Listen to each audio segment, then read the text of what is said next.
Yeah, you like that? That's Nice, the new intro, nice, baby. yeah, You nice like intro. Yeah. That's the 2024 intro, baby.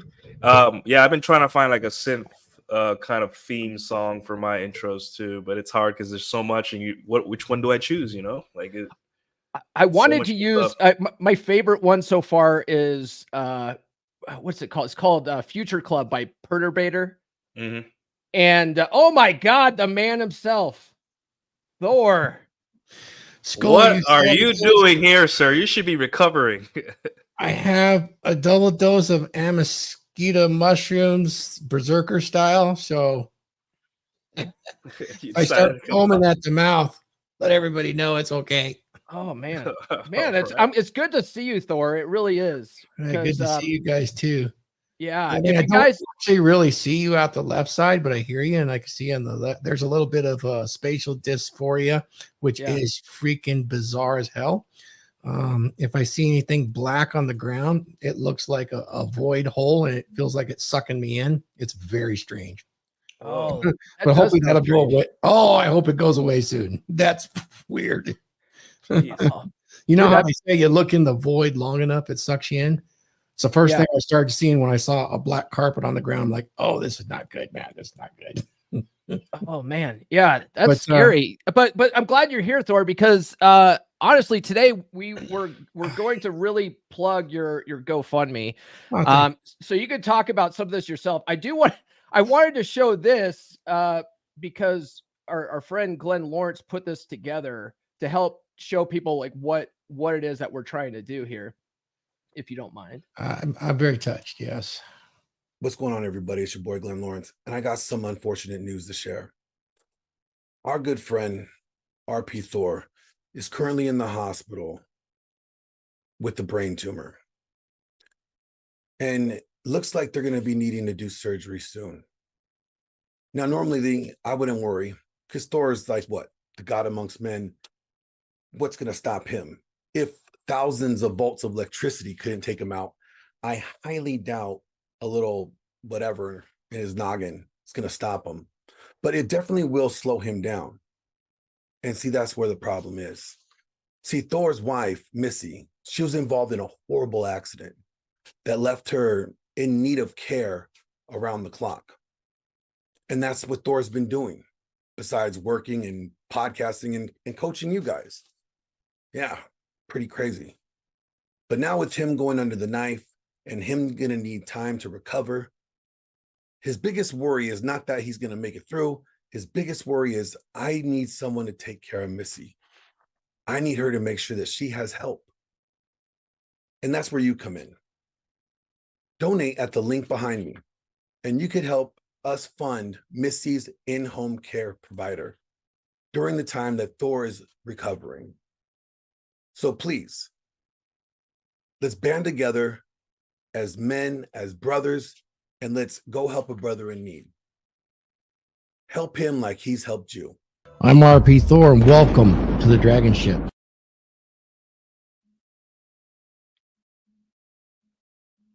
All right. So as you guys could see, Thor survived, as we all knew he would, because he is the God amongst men. But Missy still needs that help. Yeah. Missy still needs that help. So that's why we're still pushing for this. Only a scratch. Only took half my brain. What did you say? They found a red pill in there? Is Oh, that well, yeah, you know, I mean, Was it a suppository or was it a pill?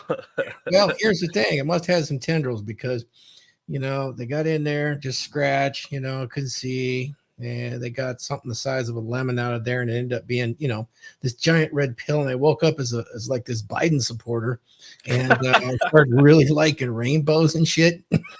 And so I knew I was kind of in trouble at that point with all that dysphoria. they So, shoved that suppository so far up your butt that it ended up in your brain? That's crazy, dude. That's crazy. It's the only way they could slow me down, I guess. Oh, But man. it did feel a little bit like it was still a little bit like getting hit in the head with a hammer a couple times. Yeah. Mhm. But that's man. okay. Yeah. So we're comedic delivery. So that's good. And you know what? With everything everybody did, I mean, I gotta say, to help Missy out, that was giant, because I am her full-time caregiver, and you know, been married 32 years to her, and she's a great person. And I'm on the road to recovery. That's going to come back. you know, even though I have the dysphoria now, that will come back, and we're going to get some, you know, we're going to get some other stuff done to make sure that it doesn't come back too aggressive or anything like that. So it'll be fine, you know, as long as I can recover a little bit of that dysphoria. It's like being on mushrooms right now, seeing strange things. Like I told you, when you see a black carpet, it's trying to suck me into the void and shit like that. That's weird. But it's also kind of comedic too. So just take it with a grain of salt. It's good to see that you're positive and upbeat with it.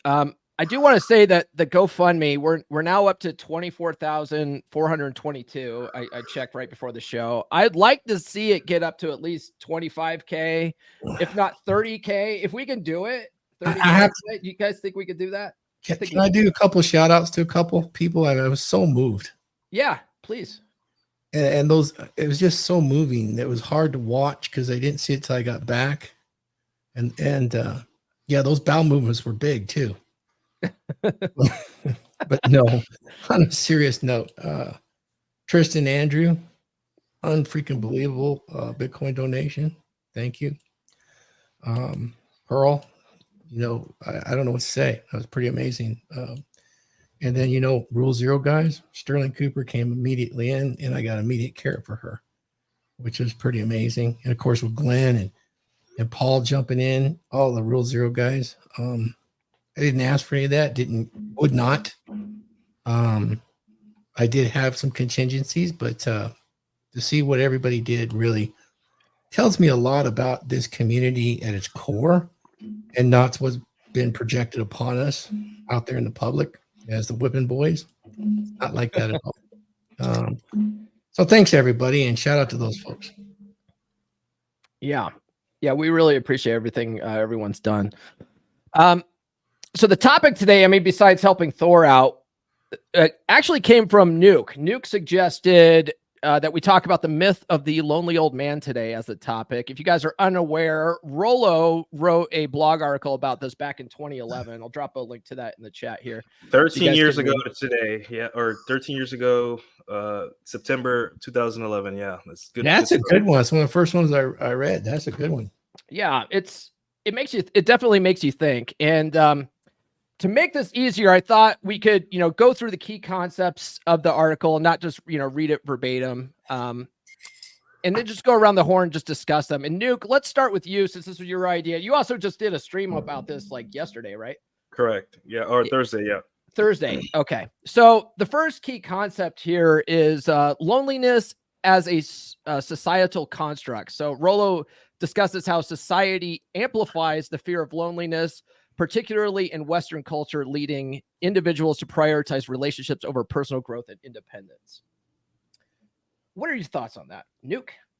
Well, I mean, even as a young kid, like my mom, when I get into fights with my mom, she would always say, like, hey, you're going to die alone if you don't change your attitude.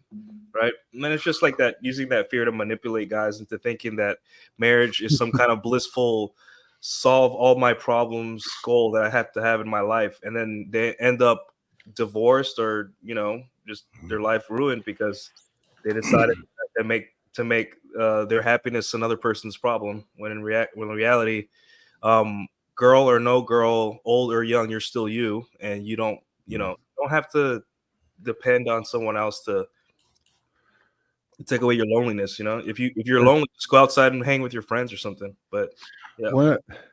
One of the wildest things to me is women's, like, just their attitude towards men being alone. Like, women's biggest thing they should be jealous about and concerned about and worried about losing their man to is actually being alone. Like, being alone is so nice and easy.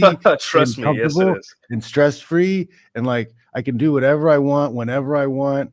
Like, having sex and meeting women isn't a problem. So like, if I need that, I can go out and do it if I would need to. Like a woman's biggest competition is me being alone. Like, whoever I'm dating, like, that's who they're competing against. Like, you have to be better than me being alone, which is amazing. Like, I get to go play with my kids. I get to go do sports. I get to work out, do whatever I want, whenever I want. My life is amazing. like single life after being married and have to do all the shit I didn't want to do. And now I get to do whatever I want to on the weekends. I watch fights all weekend long. I do podcasts on Sunday nights. I talk to you guys Saturday mornings. Like, oh, you're going to die alone.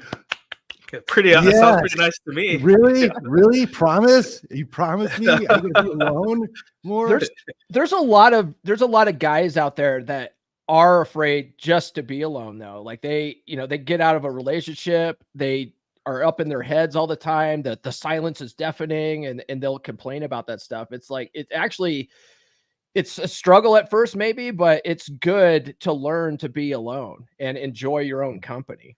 Well, look at the life path of the average guy. They like grow up with their mom, a helicopter parent mom, and then they turn 18. Maybe they go to college, and maybe for a year they have a wild one or 2 years of just, and then they get a girlfriend, and basically they've never not had a mommy figure in their life. So once they get divorced, they don't know who they are. They don't know what to do. They don't know who they are. They don't even know what they want, right?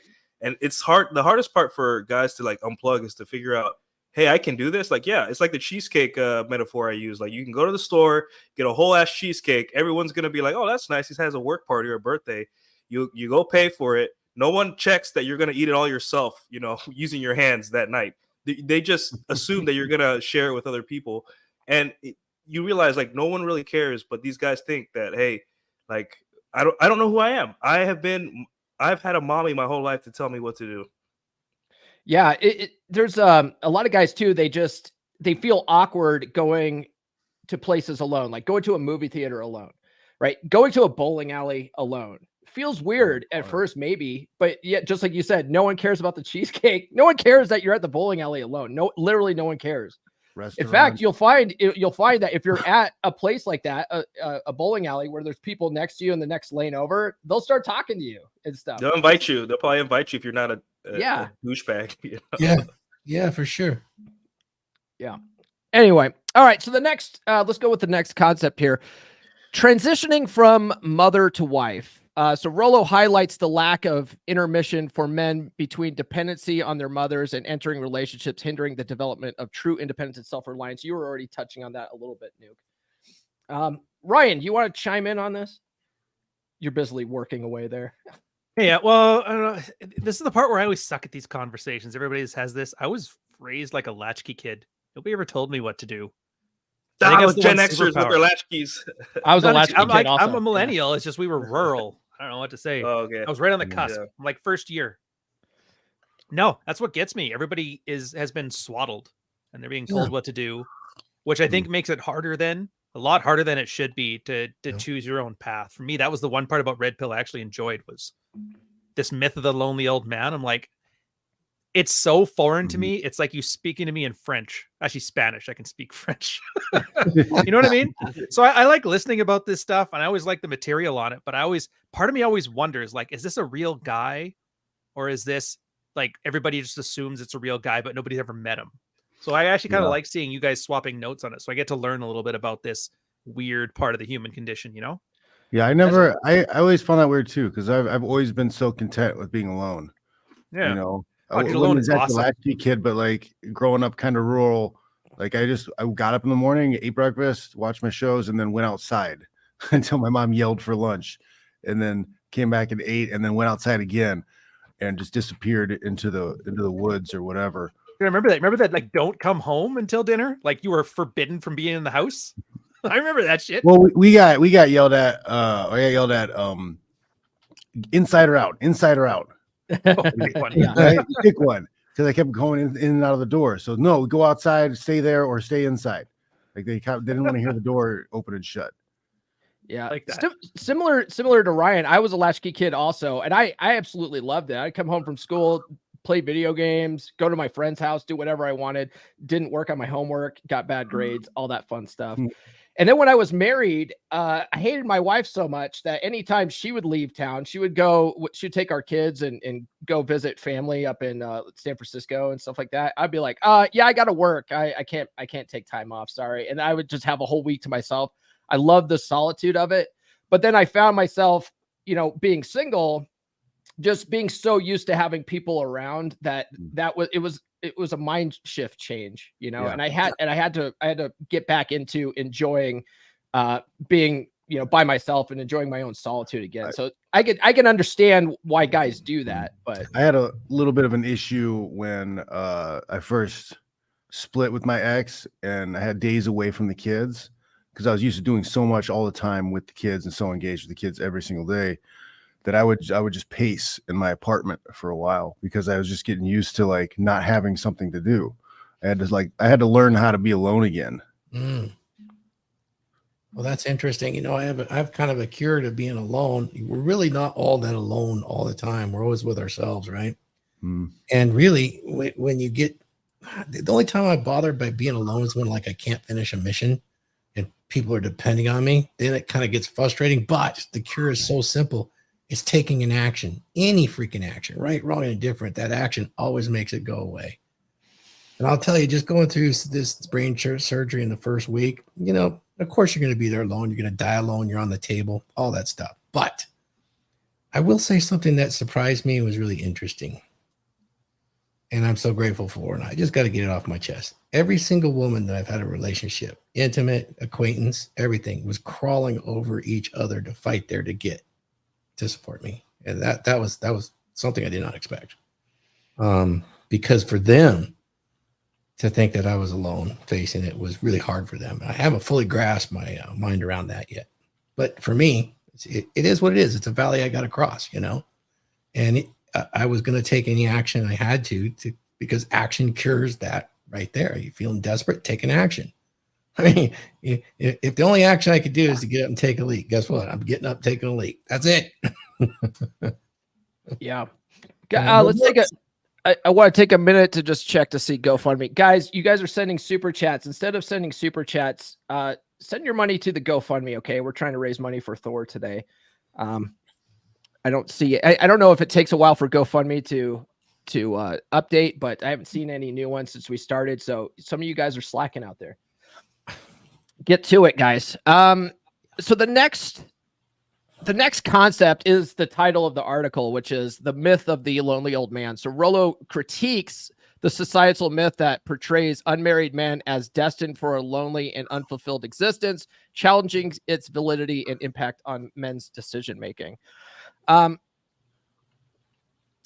you guys, I mean, I think a lot of this comes down to basically older women shaming guys into trying to settle with their lazy asses, right? Like, oh, don't you want to settle with some girl, you know, just because you don't want to die alone? It's like, no, like being alone is better than settling with some old busted thing. I don't know. What do you think, John?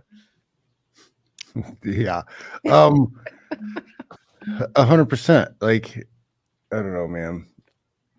I'm a very content person with my own things, like doing my own things.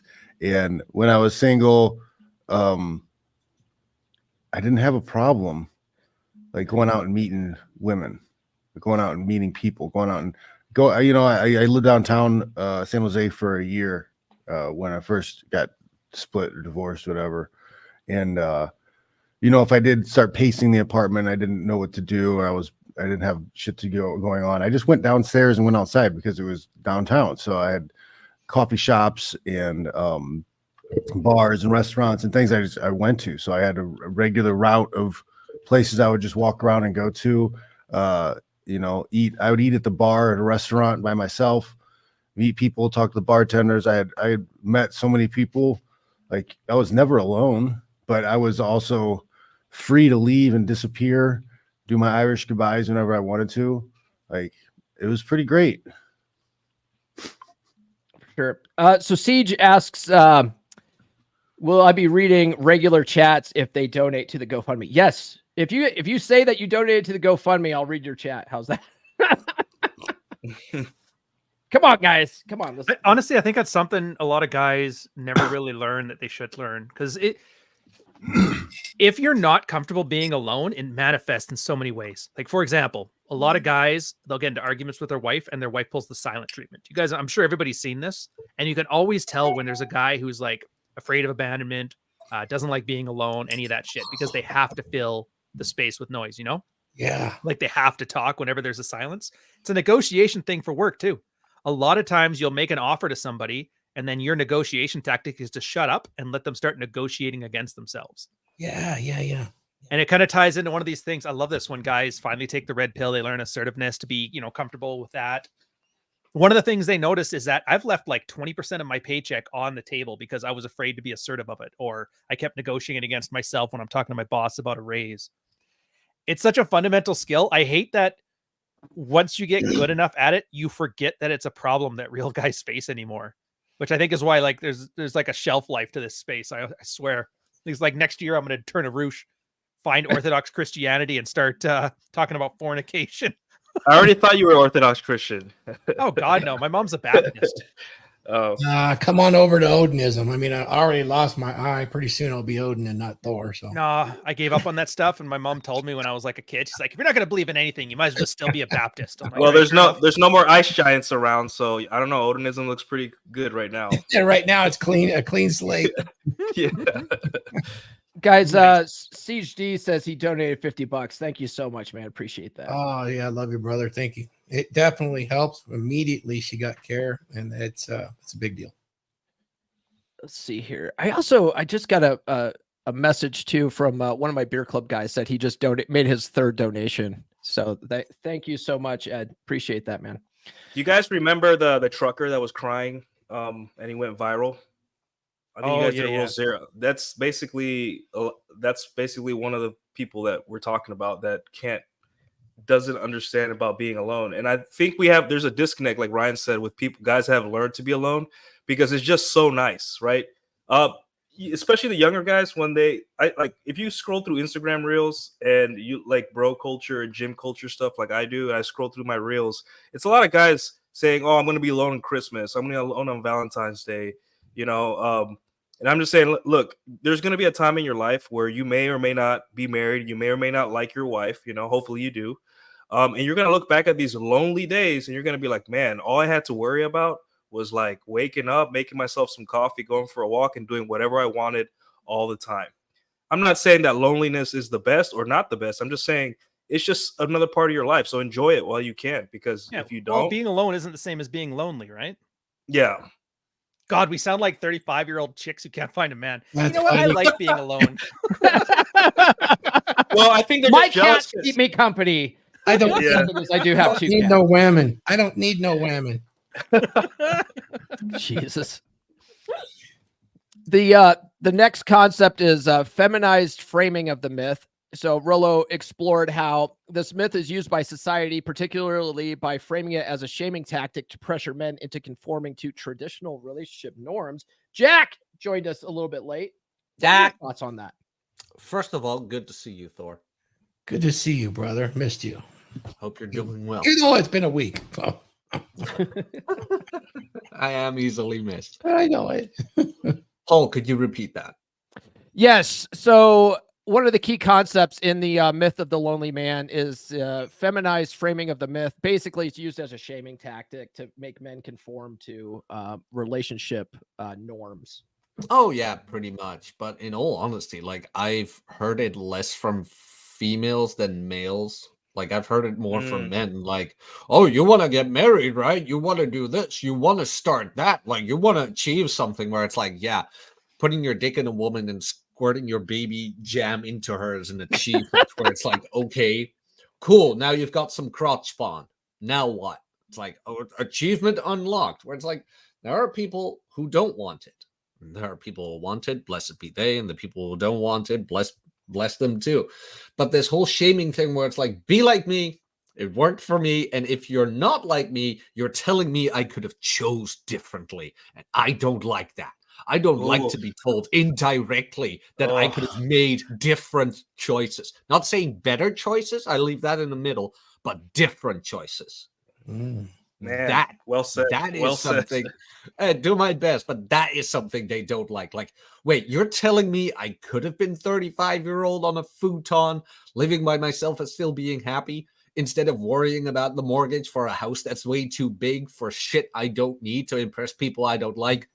Fight Club quote right there. It keeps coming back. That old quote keeps coming back. It's the Bill Burr quote too, right? Where he's like, you may wake up one day next to a wife that hates you, kids that hate you, and you're gonna look back and you're gonna be like, man, sleeping on a futon by myself wasn't so bad, you know?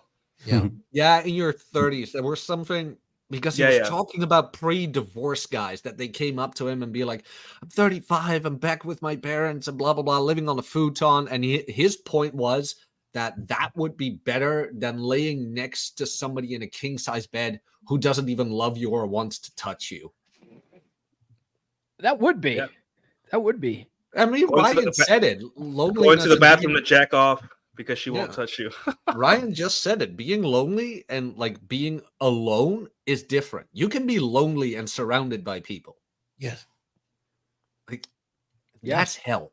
Yep. That's deep. That's deep, Jack. That's lonely and surrounded by people. Oh, sorry. I'm in a mood. Well, that's good though. So the next concept here, we're going to burn through these concepts. That's okay. Is internalized use of the myth as a buffer. So Rollo discusses how men use the fear of loneliness as a defense mechanism against potential rejection, often settling for unsatisfactory relationships to avoid being alone. Do you think that's why guys get with they go for fat chicks? Thor, what do you think? Do you think that's why guys go for fat chicks because they're low hanging fruit and they don't want to be alone? Good credit.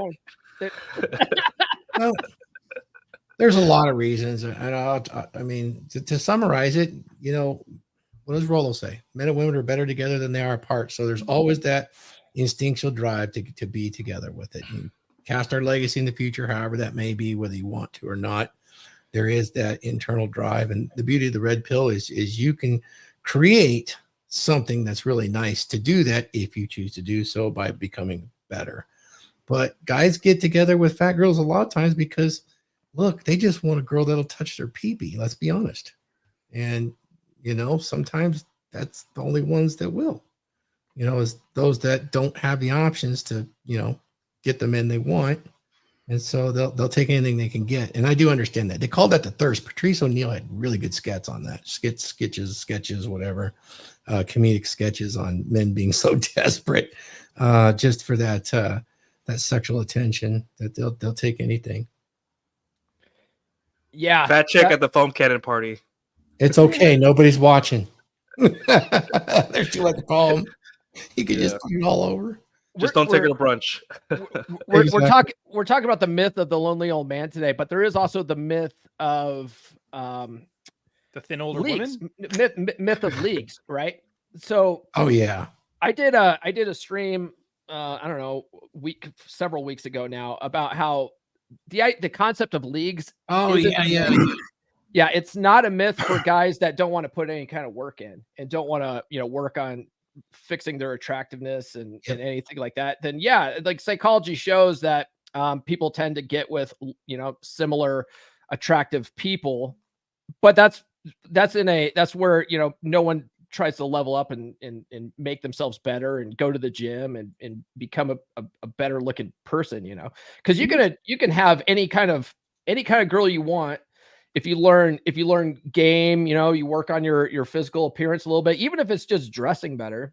Yeah, you know, so a lot of this kind of stuff. I've met quite a few guys like that, Paul, that are kind of, especially the really smart techie guys sometimes. Whereas, you know, they'll be interested in a woman and she's out of my league. It's like this ego defense not to try. Yep. And I've seen that a few times. Like, you didn't even ask, you didn't even try. You know, you're just looking at her thinking, oh, maybe she'll look at me. And it's like, it doesn't work that way. Yeah, no, a lot of guys don't realize that women respond to a guy's confidence and boldness very, very much like men respond to a great pair of tits, you know? So it's like a lot of the heavy set guys you see with absolute dimes is because they're funny, they're confident, they boldly go up and just, you know, ask for a chick's number. They're Eastern European and it's the culture. Then it's the culture. Then they just like they like the shared bodily warmth of a big man. Guys, I gotta interject here because Paul just reminded me it's the way my brain's working right now because I lost the vision on my left side, right? Yeah. And I couldn't see the peripheral. there was one thing I could see, and I made sure that all the nurses knew this. I mean, I could see nothing there except for one thing, and I could see it all the way out to about 170 feet. A great pair of cans. Yeah, nice pair of tits. I could totally see right through all the blindness. I could see that. Boob therapy. I suggest boob therapy for all men. Had to be on the left, though, slightly hanging down to the right. Can you get over here so I can get those in my field of vision, please? Yeah, it's for therapy reasons. I'm trying to recover from. Some of the nurses really liked it. Some don't. They didn't like that too much. That's all right. And ultimately, Paul, I do think it's a gaslighting issue. Okay. Like the entire thing, the lonely old man thing. It's never guys.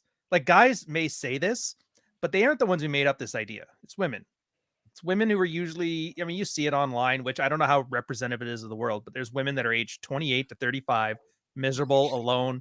A lot of people from that female dating strategy place, which is cancer on its own. And they're telling men you will be alone and lonely. It's a shaming tactic. The problem is that works on the kind of guy who's thirsty for female attention and validation. Well, she said something and I want her, I'll believe it. It's like Trump. All these guys that are huge Trump fans, Trump could say anything and they're like, yeah, Trump made men drink Bud Light again after that troon ruined it for a generation.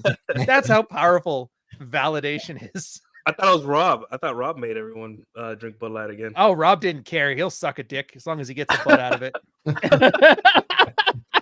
But you know what I mean? Dana White, so it's almost trans.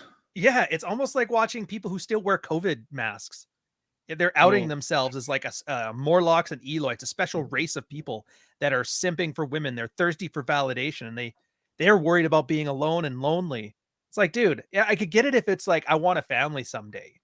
That's a genuine guy behavior, and if you're going that, but it's no, I don't want to be alone and lonely. There's a certain self-centeredness about it that just kind of like it lets you know the guy's psychological issues aren't being about the lonely old man. And I would say you can't even talk to him about the specifics. Like you can't show him Rollo's article. It won't resonate because that's not the issue. The issue is ultimately he wants the girl to pat him on the head and tell him how wonderful he is. And until you address that, which unfortunately only happens through blatant misogyny, as long as it's funny, as long as it's funny.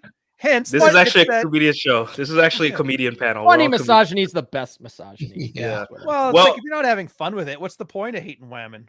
Yeah. Yeah, do it as a job. It just sucks the life out of you, man. Yeah. I would say that one of the only cure really is abundance, because there's a point of a guy's life where maybe after a divorce or after a breakup, where he finally gets, more than one girl at a time touching his PP.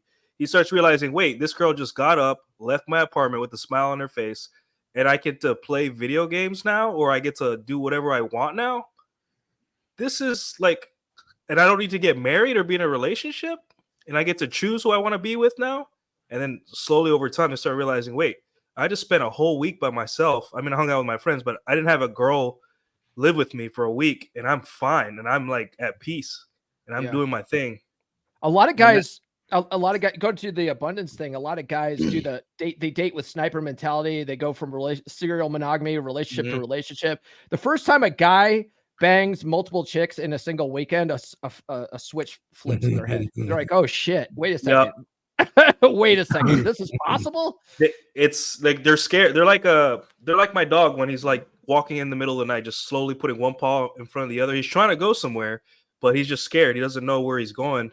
And then I realized, like, that was me when I first had sleeping with more than one chick at a time. And many guys, it's just like, wait, it's easier to manage 3 girls in one, right? Because relationships are game on hard mode. But you realize too, like, once that second girl walks out of your apartment and you're back to normal, you're back to work, you're back to cooking for yourself, you're back to whatever hobbies you have, and you realize, wait, neither of them are offended. They're not like trying to tell me what to do. They just wanted to have fun. They left my apartment and they came back, and then they left again. And you're just like, wait a minute, this is what they were talking about. And that's why that big disconnect is only bridged by like guys having more than one chick at a time, so they can understand that, hey, they want to be a part of your mission. That is so understated. Yeah. And then you realize you can introduce them to each other. Crazy. Now that's high level stuff. She likes cooking. You you like cooking, you'll get along fine. I mean, Cook off. I mean, they both taste like shit, You but gotta that's have not like some nuance, but yes, Two You out of guys- 3 people in this room love sucking dick. This is crazy.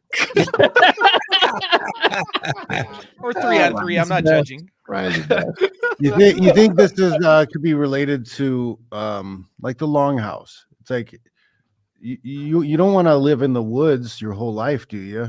You want to come inside the longhouse. You want to come in with all of us where it's warm. Yeah. But it's nice to live in the wild. I like the rain upon my face. It's terrifying at first, but like once you get used to it, you're just like, how the hell did I ever live in the longhouse in the first place? How can people live like this? Like, get a cabin, buy a dog, and preach to Jesus. Roosh did it, and Roosh is fine. Like Is I he said, though? I'm in a Fails mood. I'm pitch in a ever. mood. I don't know what I'm having today, but this whole shit about lonely old men. I know plenty of guys, like Nuke mentioned the guys who, like, after a burn, they start dating again and they realize, like, I can get more than I could ever had. But you also have the guys who, like, had more than they could ever had, whatever. And they look at it and they look at the field and they go kind of like, yeah, you know what? I'm kind of done here. I kind of have my thing. You know what? This chilling with friends, this video game shit, this making cash, whatever, isn't that bad either. Like the old MGTOWs who actually went MGTOW. Well, it's the anxiety. It's the anxiety where like a lot of guys get one girl, they're like, I don't even know if I can replace this girl. This girl, you know, and they start saying like, oh, who would I be without this chick? She's the reason for all my That's the success. plow horse. Yep. Yeah. The plow horse guy. I've seen it so many times, Nuke, where hey, you guys want to go and bowl? You want to do it? No, let me check with the boss. Let me do this. And there's a dependency there. I know Ryan's talked extensively on it. It's like there's a dependency there that is such a big part now. Those guys, if they get a loss, it's a bad zero. You know, it's mommy, girlfriend, it's daughter, it's all wrapped into one. I'm not sure how they get there, but boy, they get real comforted in that plow horse mentality. And I've seen that real close too. It's bad. The guys that are like, I can't possibly live without her, you know. I talked about that in my book too, right? Mathematically, if you think this chick is 1 in a million, that means there's 4,000 chicks out there just like her. You know what I mean? Because there's breathing. Because there's 4 billion women on the planet. If you just do the math, it's about 4,000 chicks just like her. So relax, man. You're gonna be just fine. I want to say, give a shout out to Alex Hamilton for the $100 donation to Thor's campaign. Matthew Lopez, $20. Ed Mikesell, $10. Thank you guys. Appreciate that. Guys, we are supporting Thor today, so please open your wallets and your hearts. Thank you so much. Let's see. Let's go with the next concept here. What was that last one? That was the buffer. Anecdotal examples. So Rollo gives some personal stories and observations to illustrate how men rationalize their choices within the framework of the lonely old man myth. Nuke, you just did a stream on this, and you were sort of going through that article in your stream, right? What were some of the examples that he gave? Do you remember? I think I stopped at the examples because I started using examples from my own life and guys. All right, well, give us some of your anecdotal examples then. Well, I mean, it's the military. The military is prime for this kind of behavior, right? Because I mean, I'm sure Ryan and other guys in the space talk about this, where like you meet guys that their whole life is in the service of others, and military is a great place where that gets reinforced, right? Because if you're not careful in the military, you get to do all the work while everyone else takes the credit for your work.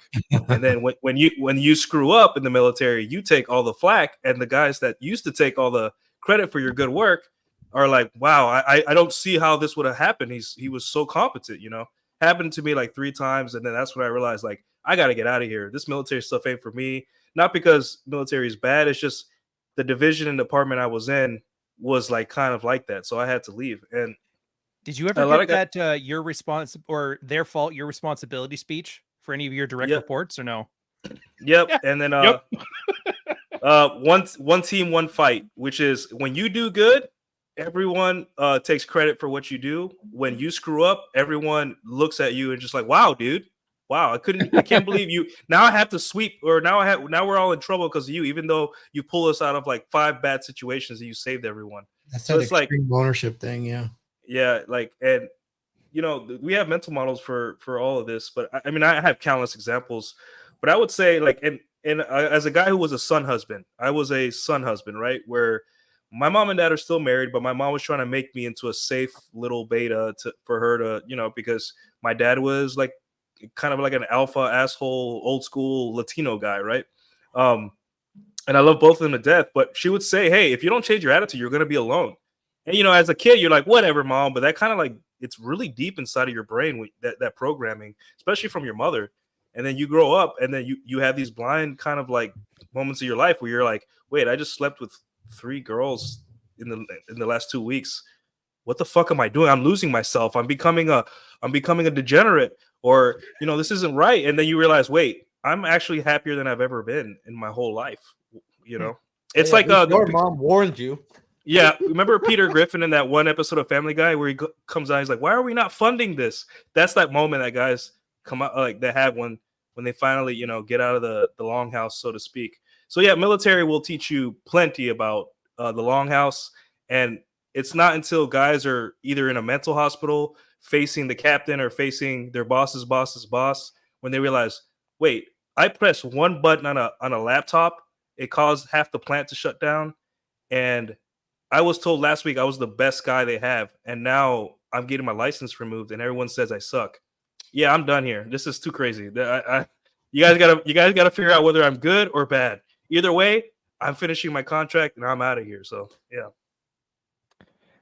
I want to pull this up here. It says sleeping with 3 women. Oh no, I'm a man whore. I think when people refer to men as man whores, that's a shaming tactic because men, you know, no, we're just that guy, you know, like you got to make that R word. You're look at the opportunity for love and companionship that you offered those 3 women that they would have never had before. Don't look at it as a man whore. Look at all that opportunity for companionship, love that you offered those 3 women. Sometimes you just got to embrace some of these, you know, shaming terms, right? You're a man whore. You don't have goddamn right. You know, you don't have a choice. Like, yeah, you don't have a choice. Like most of us got raised to be feminized women, you know, or feminized men. We don't have a choice but to experience abundance, so we can at least have something to go off of, or else you'll be stuck watching like a podcast where they're arguing statistics. How does that help anyone, right? I need to go see what it feels like to touch 6 different boobies in 2 weeks in order to understand, hey dude, you're gonna be all right. No one's coming. There's no morality police that's gonna knock on your door. Your dick's not gonna fall off. There's no STD's rate is low as long as you use protection. You're gonna be fine, dude. You're not gonna die alone. The girls like you. You gotta shake it into yourself. But that's the whole thing where it's like the myth of the lonely old man, things like that. It's mostly generated towards like you will end up not married, and we kind of already went into that a bit. Like, how many guys on their deathbed wish they weren't married? It's like you don't die alone, yet there they are in misery for spending life with the wrong person. Yeah, they probably would have preferred the slutty side chick. That was fun. Well, have you guys ever talked to nurses that have to deal with people at the end of care? My girlfriend is a hospice nurse, so yes. Oh yeah, dude. Start listening to some of their stories about the guys at the end of days and how some women just go feral. They get fucking vengeful. They hate their men at the end when they're weak and dying. Yep. I've heard some stories like from one of the guys in our company. Is called Alpha Beta 49. Anyways, it's some random name. But yeah, he was mentioning this one story, like as he found the red pill and he went to the work the next day and he saw this chick. She was basically like hooking up with her date to replace her husband who was dying on the bed. Yep. And it's like right there is all you need to see is 1 or 2 of those examples. I've seen like the richest thing about go see divorce court for a couple weeks and before you get married. It's kind of like that.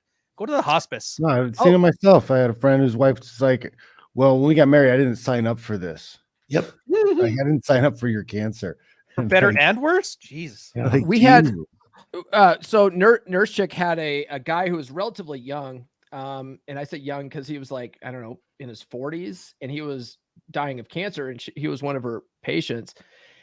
That guy, when he died, he basically was like, I want you to take care of my dog because I know my wife won't do it. Right. Oh, and then so nurse chick inherited this dog, and he's actually a pretty good dog.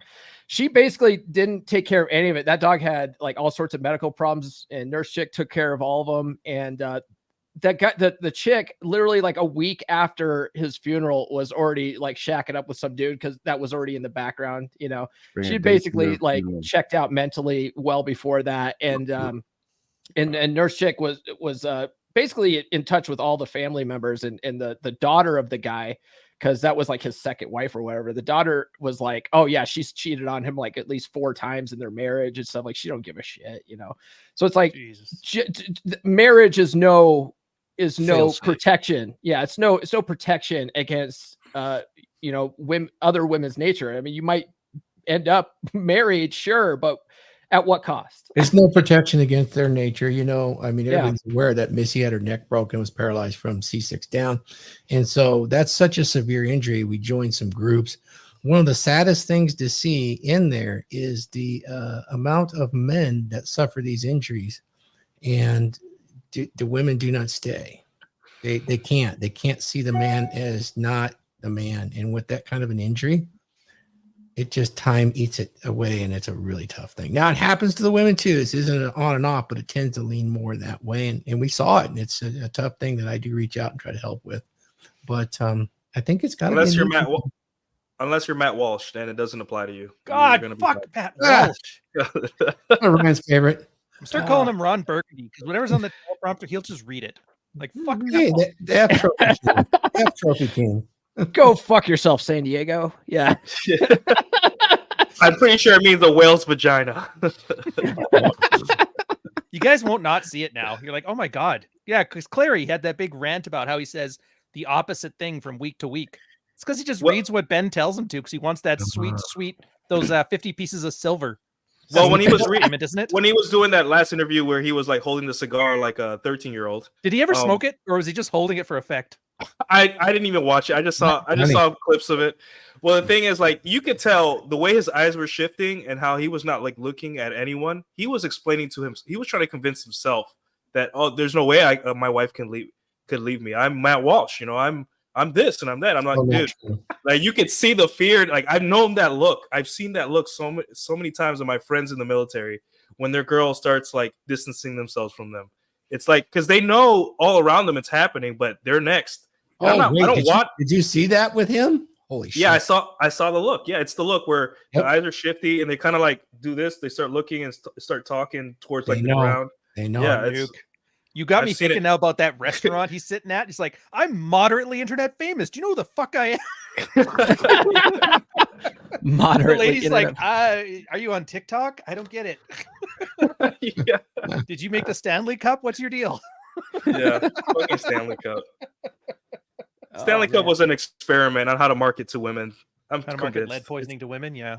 Yes, women will buy anything just to fit in. No, but that's what you get with guys. That's the whole trap of it, where it's like, oh, those statistics don't apply to me, because what was it? I spend time with my wife. I sit down with my wife. We are not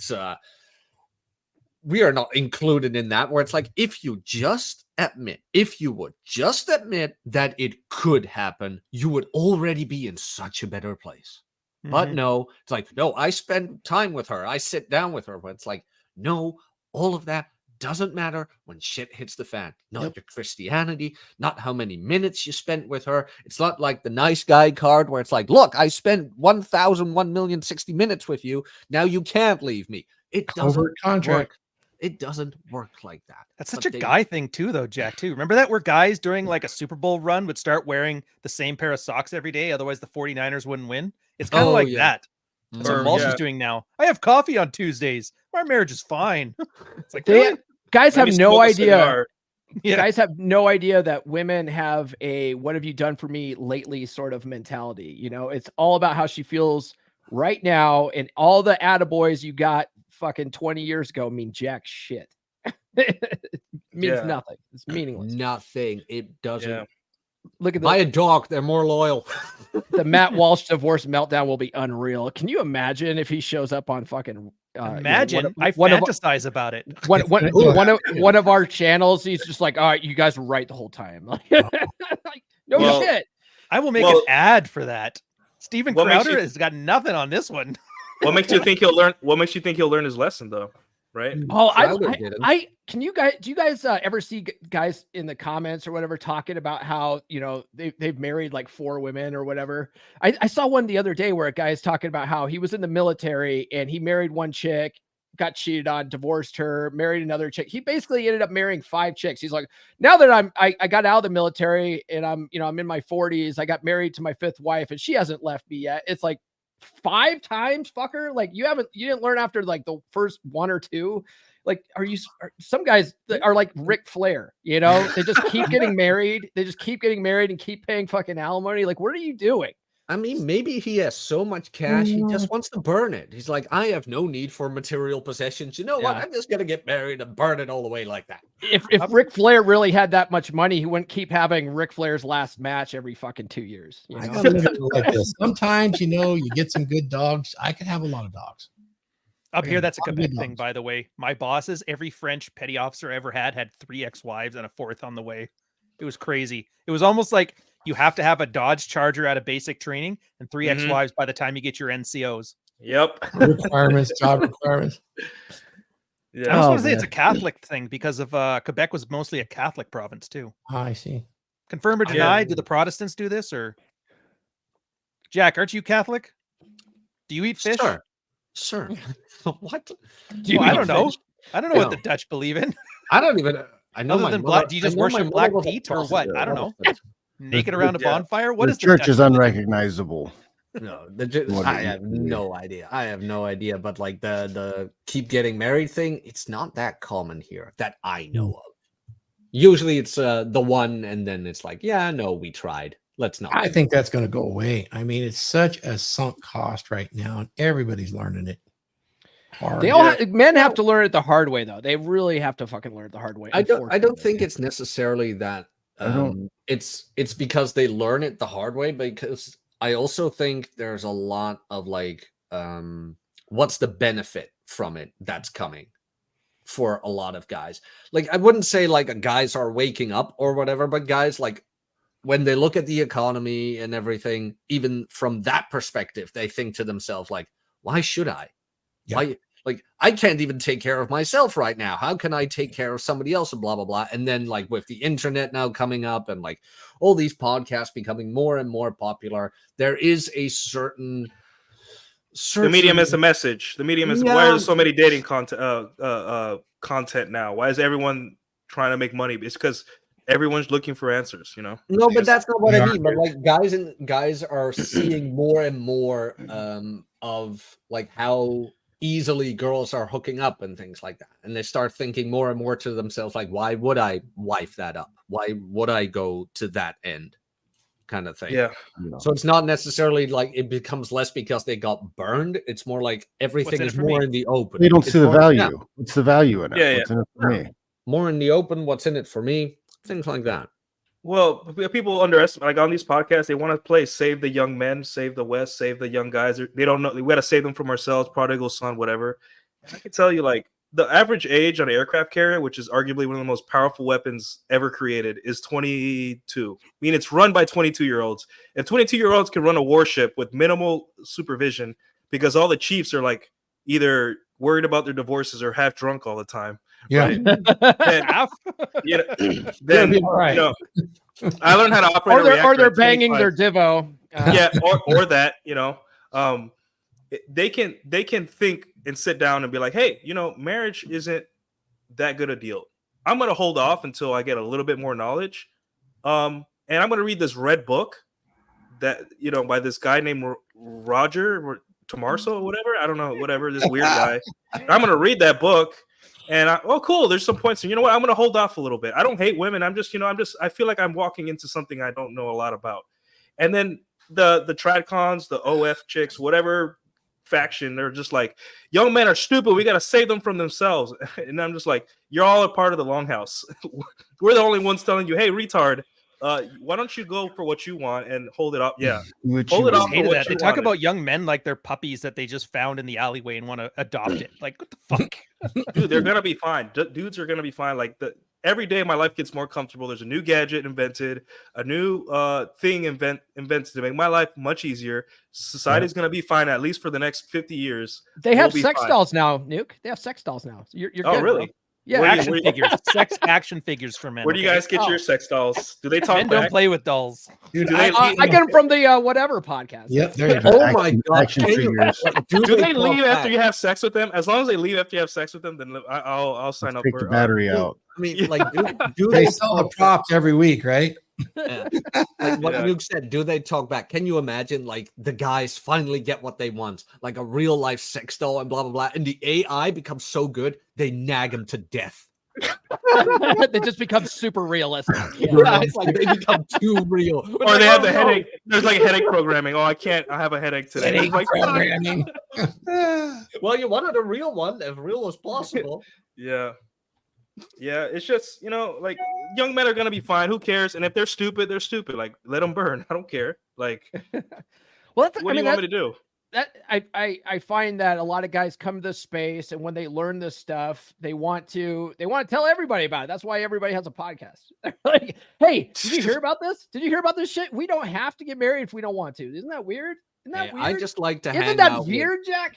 And then you find out that guys, it's triage, right? Guys have to want this information. You can't just fucking give it to them. So you're like, oh, okay, well, this guy's gonna have to learn the hard way. Fuck it, he'll come back in a couple of years. We'll see him later. Like you can't force feed this stuff to guys. The most motivating thing ever said to me in the military when I was like fucking out would be some guy, my first class petty officer. He would say, "Nuke, no one cares that you suck. So whether you suck or not, job's still gonna get done. No one cares that you suck. So stop sucking." And I was like, that makes a lot of sense. No one's gonna come save me. And even if I am a bad, shitty person in life and I can't get laid, no one's still not gonna care. Because a lot of guys do this. They're like crying for help, like, I can't get laid, please. Someone noticed that I can't get laid. I need the attention. I was like, no, dude, no one cares. More for me, That's all that's gonna happen. I'll add a little caveat to that. You shouldn't expect someone to care. Doesn't mean someone won't. I mean, look at Thor's situation. We all care about Thor, right? But Thor would never ask for us to do this GoFundMe for him. So that's the difference. Thor knows that he can't expect it, but we actually like the guy a little bit. So, You're all right, Thor. You're all right. You're all right. I appreciate you, brothers. But that's really what life's all about, is a brotherhood. You hear people talking about their children. There's two kinds, those of blood and those from blood. And, all the guys on the Dragon ship, the Rule Zero, this community, there's a pretty strong bond there. You guys in the military have felt it with your brothers, may not be as strong here because of the attacks we have, but boy, it sure makes, it makes life really enjoyable to be on mission and having people join that mission with you, whether it's a woman or a man. And I appreciate it, all of you guys. And I don't expect a thing. What I expect is for you all to be your best. And rub a little dirt in it and get back up and get in the arena. There you go. Walk it off. Walk it off. Walk it off.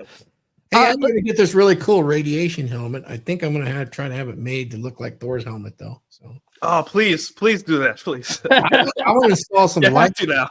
too. Yeah, maybe I'll get you to help. yeah, get the horns and stuff. I'll go to like a Party City. We'll get some stuff. I'll decorate my radiation helmet. Yeah. There we go. Let's see here. We actually have a couple of concepts we haven't got to yet. So one is failure to break away from societal conditioning. So despite brief periods of realization, Rollo noted how men often revert to ingrained societal norms and expectations, maintaining a beta mentality in their relationships. I think I was guilty of this after my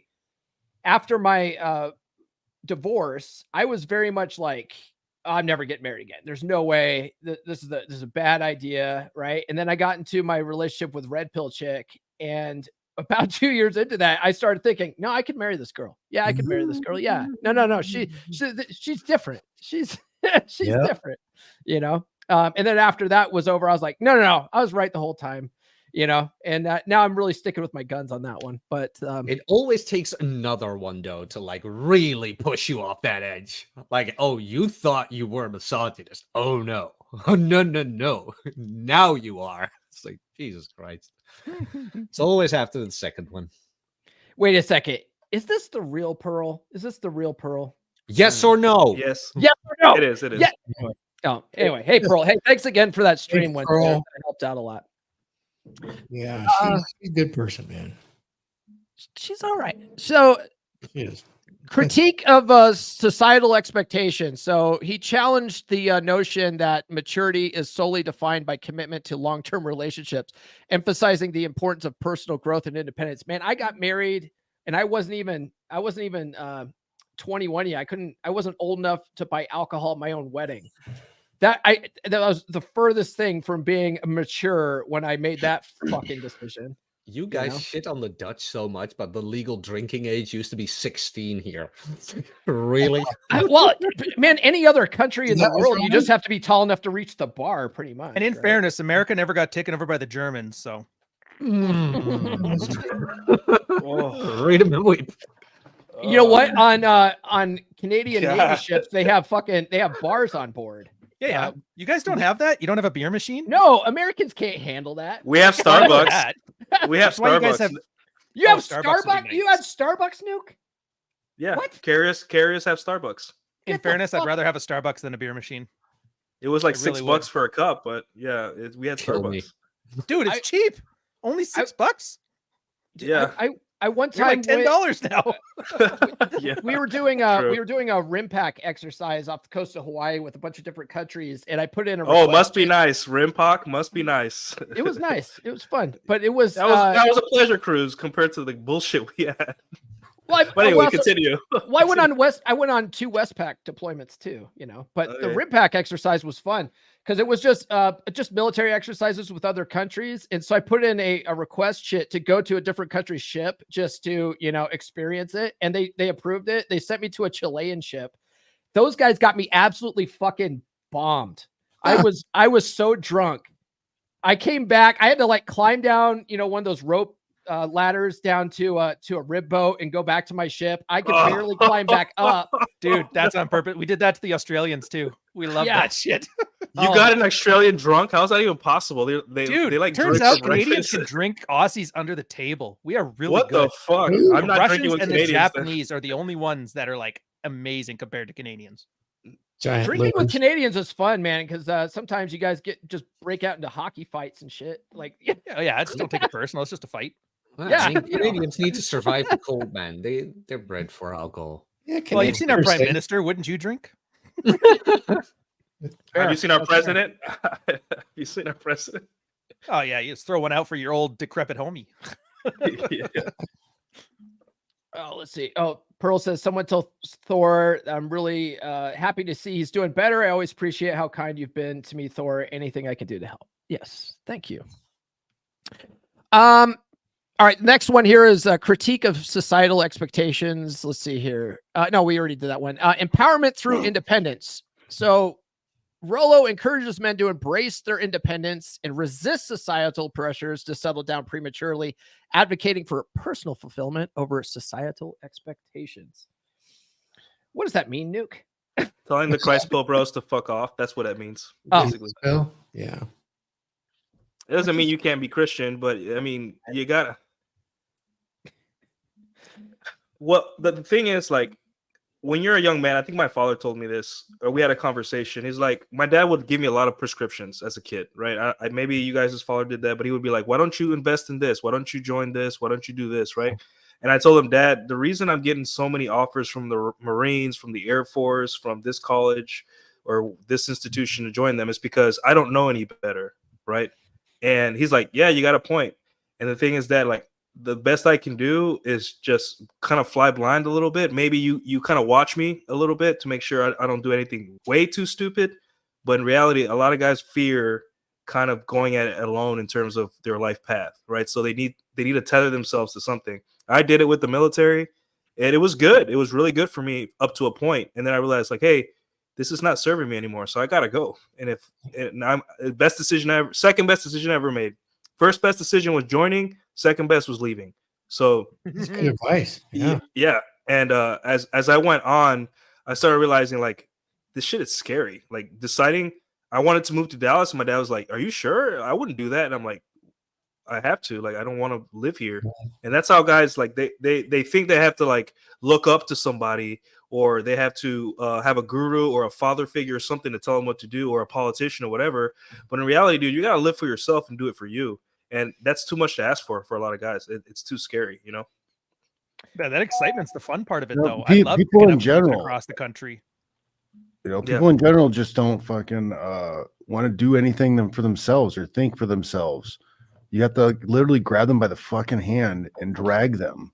Life's too easy, John.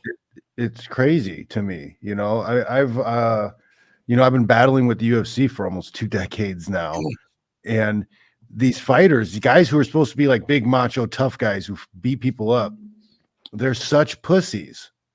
They won't stand up and lead themselves and take control of the situation. They have to be told what to do. They have to give over their authority to managers or the promoter. And it's insane to me. Like, these people will not fucking listen.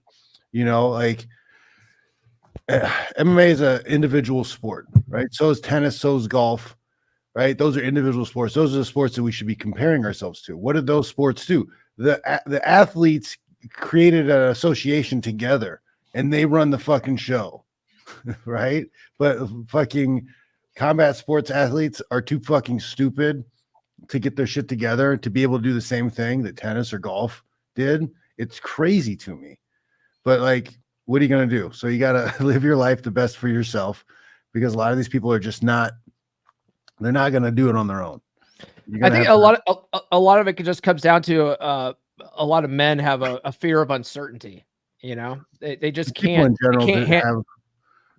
They just can't deal with things not being, you know, stable. And a lot of times I hear a lot people talk about job security. Oh, you know, I like this. I like this company. It's, you know, it's giving me real job security. There's no such thing as job security. Like, that company will fire you at a drop of a hat. You know what I mean? Mm-hmm. At any given time.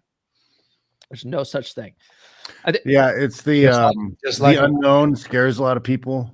Just you know, it's like you have this situation you're in that's kind of shitty, and you could make things better, but like there's no other ship that they can see, so like they don't know. They're like, what if we jump off of this shitty ship, we might jump into nothing.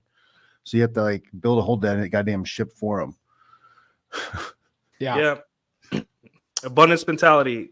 I will always be employed because I have skills. I will always have women because I'm attractive. It applies to everything. Like, I will always have friends because I'm likable. You know, as fighters, you're gonna make money. You're gonna get fights because you're good at fighting, and people want to watch you. It doesn't matter the promotion. That's why I say it's all skill. It's all skill issue. Muhammad Ali fight. Like, it didn't matter who the fuck represented Muhammad Ali. They wouldn't watch Muhammad Ali fight. People want to watch John Jones fight. It doesn't matter what promotion he fucking goes to. People are going to pay to watch John Jones fight. Yeah. But these guys, they don't see it in themselves. I think it's just a rejection buffer. Like, when guys join groups of the same thought, like whatever Christ pill or whatever pill, I think it's just a rejection buffer. If we all get together and we all pray hard enough, or we all complain hard enough, or we all attack the red pills hard enough, we will get laid and we will have opportunities to marry. Right. Mm-hmm. But nothing can stand up to Thor's hammer. So just hope. A little heavy right now, guys. Sorry. So abundance mentality, I mean, that brings us to the sort of, you know, last concept I have here, which is availability of options in the sexual marketplace. So the last concept is that men of all ages have opportunities to navigate the complexities of the sexual marketplace. And Rollo debunked the idea that marriage guarantees insulation from loneliness or dissatisfaction, which some of that we've already talked about. That's a big piece of the Jesus pill, though, is to guarantee that as part of their spiel, is that it does guarantee it. You can see that with Matt Walsh, I think, right now.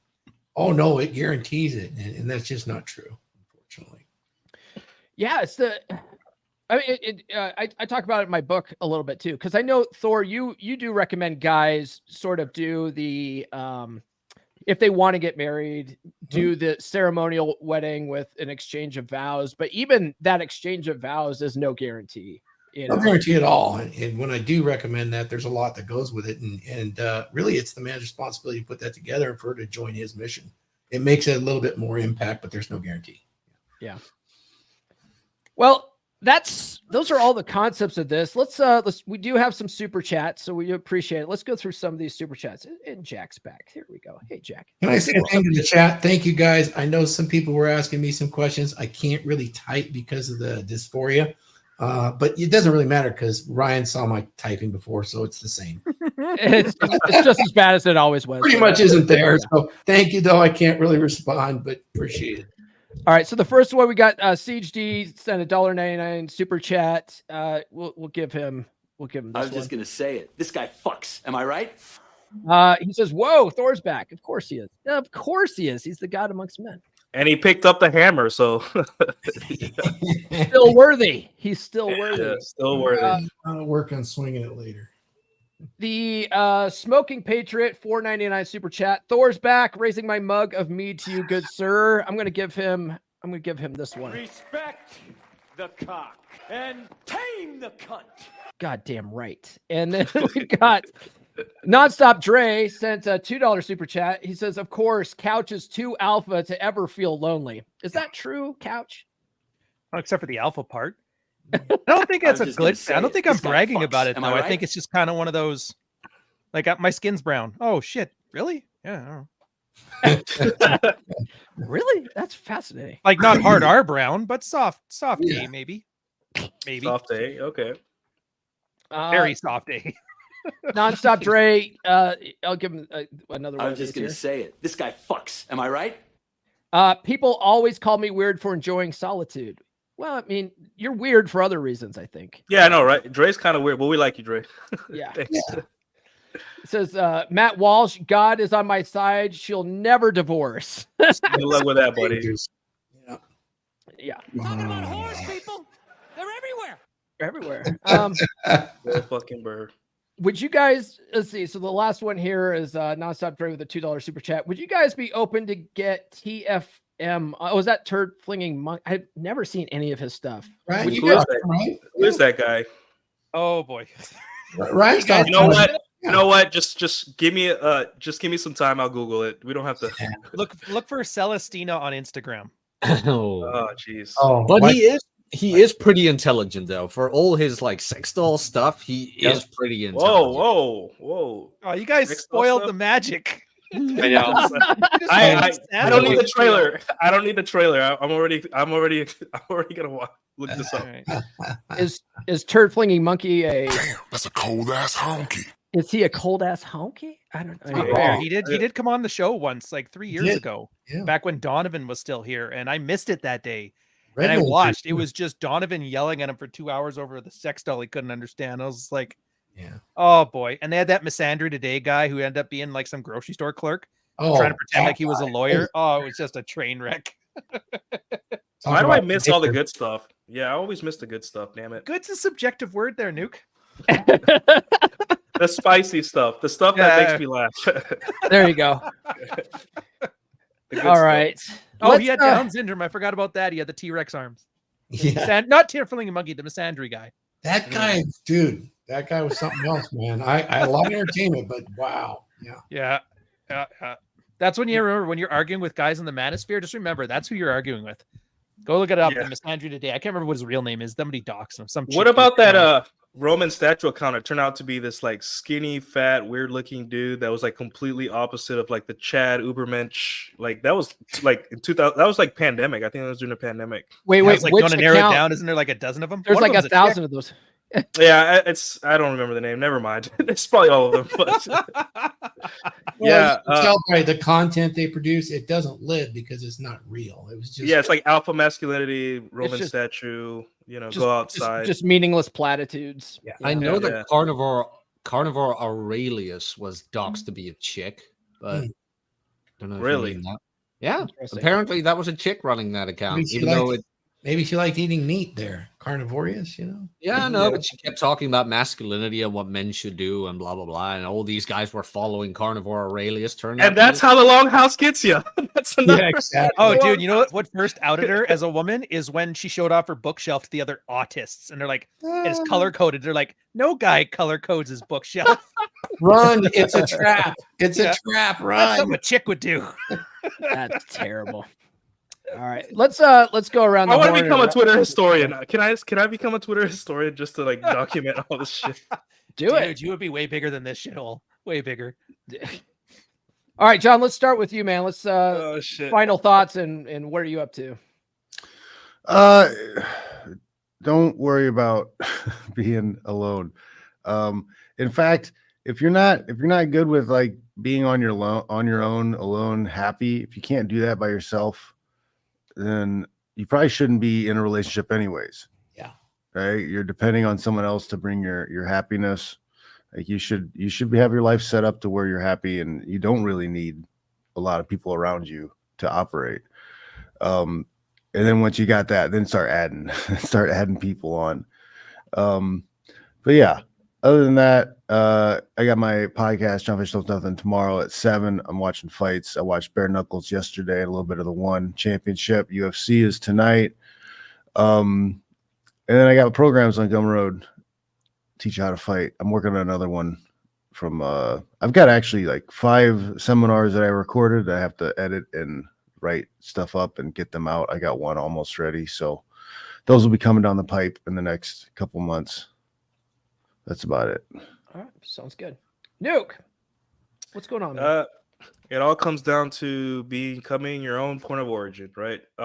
There's a lot of accounts and institutions and podcasts or whatever that all claim to worry about you and care about you, right? Like the other day, Candace Owens said, drinking is bad. Prohibition was the best thing to happen in America. Okay, what? All these people claim to care about the country and the future of the country, but I am so glad during the pandemic that people were allowed to drink, or else they would have burned this whole place down, right? So at the end of the day, it's nothing scarier, especially to a young guy who's been told his whole life to do the right thing for everyone else. So it's supposed to be scary. You're going to be terrified. Like I said, you're going to sleep with 3 girls in 2 weeks or whatever amount of time, and they're all going to leave happy with a grin on their face, and you're going to go back to your quiet, peaceful life. You're going to be like, what the hell? I'm actually happy, and like I don't need to get married to feel this kind of peace. And that's when it all flips. But until then, guys, just be careful, and just be your own mental point of origin. It's harder. It's simple, but it's hard, right? And just follow me on YouTube, Khalil Nuclear. Thank you. Oh, Jack, you're up, man. Hello. So my channel is in the chat. That red morning last night for you. Red evening last night for you guys. This morning for me with Rob from robsays.net. And Nuke was on there too because it was his 1-year anniversary since we had him on the show for the first time. Tomorrow we're doing post 0 and we're going through a couple of Archwinger posts. That will be me, Nuclear Caudillo, Red Hawk, from the political guys might know him, Chad of Arabia from Twitter, Archwinger himself, of course, Governor Megatron, and we'll see who pops up more. And that's it from me. Channel is in the chat. Man, Archwinger is such a down-to-earth, like regular dude. You know, I learned about him from Ryan, but then actually meeting and talking to him, you're like, it's not what I expected. You know, he doesn't look like I imagined. I don't know. But he replies to my posts, and I'm just like, dude, why are you replying to my posts? I'm an idiot. My IQ is like 90. But that's part of that brotherhood. There's I thought it was 83. Is that what she accused you of? 82.7. I mean, 82.7. Chesty. There's a lot of good guys out there, you know, in the wings. I like that Ryan drug him out of the shadows, and now he's active on Twitter and tweeting and stuff. So that's good. Torsha gets credit for that. She actually got him face to face. I was like, damn it. Like, I know how she did it, but like, how'd you do that? Yeah.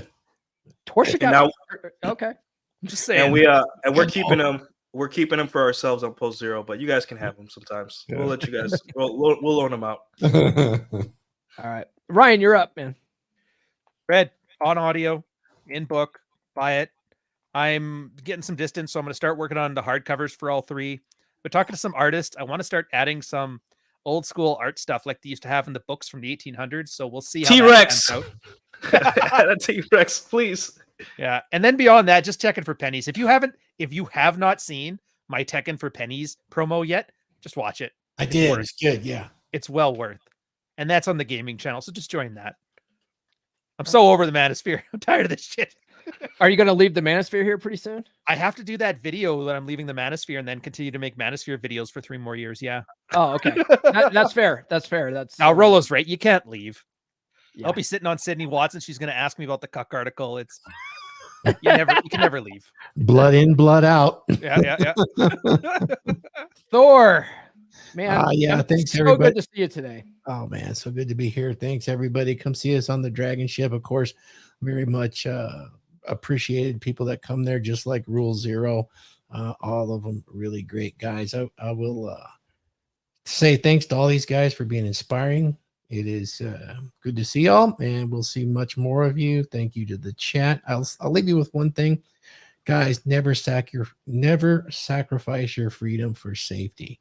Goes into your marriages, your relationships. Don't go for the safety. Always go for the freedom. Life will be on mission if you do that. Everywhere. Just do it that way. That's it. All right. It's good advice. All right. Guys, get an autographed copy of my book. I still have some available here. Tune into the podcast Monday. I will be live Monday. I've moved my usual pre-record interview show to next Friday because I'm traveling to go to a friend's wedding. I got to try to talk him out of it. This is his second wedding. It's like, bro, are you sure? Are you sure? So I'm flying out there to do that. So my guest then will be Davrick Lyles from Black Ice Reality Check. I don't know if you guys know him, but he's a smart dude. So that tune into that episode on Friday. Other than that, guys, please, again, one last push here. Support Thor and Missy. I'll drop a link to that one more time in the chat. And thank you to everybody that donated today. Other than that, we will see you guys on Rule Zero. Actually, tune into the Dragon Ship. This will redirect to the Dragon Ship. Tune into that right after this. But otherwise, we'll see you on Rule Zero next week. This has been Rule Zero. New episodes every Saturday morning at 11:30 a.m. Eastern. Subscribe now.